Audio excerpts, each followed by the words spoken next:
یہ بھی پیرا ایک آئی ہے، ابھی آپ نے شاید سنا ہے، پیرا فورس آ گئی ہے، انہوں نے بہت زیادہ ادھم مچایا ہوا ہے.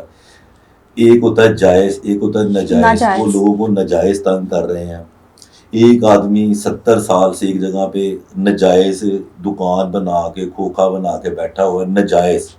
پلیز میرے الفاظ غور کی، میں کہہ رہا ہوں ناجائز. یہ ناجائز کس نے بنوایا ہے؟ گورنمنٹ آف پاکستان نے.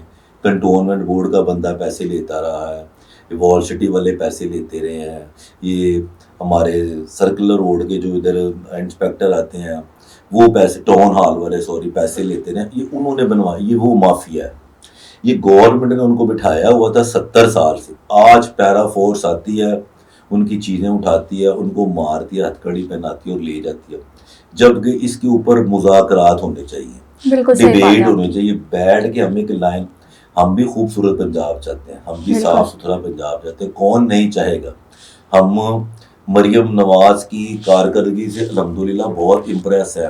وہ ہماری بیٹی ہے، بہن ہے، بہت اچھا کام کر رہی ہے اور اللہ تعالیٰ ان کو ہمت ایسے ہی کرتے رہے. لیکن ان کو پتہ نہیں یہ بیوروکریٹس ان کو کس طرح خراب کر رہے ہیں. یہ غلط امپریشن ڈلوا رہے ہیں لوگوں پہ. یہ پیرا فورس آتی ہے، ایک جیسے آتی ہے ایسے پیرا فورس جیسے گنڈے آتے ہیں، اس طرح کا آنے کا طریقہ لوگ ڈر کے اپنا سامان اٹھا کے بھاگ جاتے ہیں. یہ مناسب نہیں. یہ مہذب معاشروں کیا یہ حلال حرام کا فرق بھول گئے ہیں یا کیا مسئلہ ہے اس چیز کا؟ نہیں، حلال حرام نہیں. یہ دیکھیں کوئی بھی فورس بنتی ہے نا، میں نے تو وہ بھی فورس دیکھی، ایک شہین فورس بنی تھی آج سے بہت سال پہلے، یہ پیرا فورس بنی، یہ کتنی فورسیں بنائی ہیں. یہ فورس بنانی چاہیے لوگوں کو گائیڈ کرنے کے لیے، نہ کہ لوگوں کو ڈرانے کے لیے. ڈراتا تو گنڈا ہے.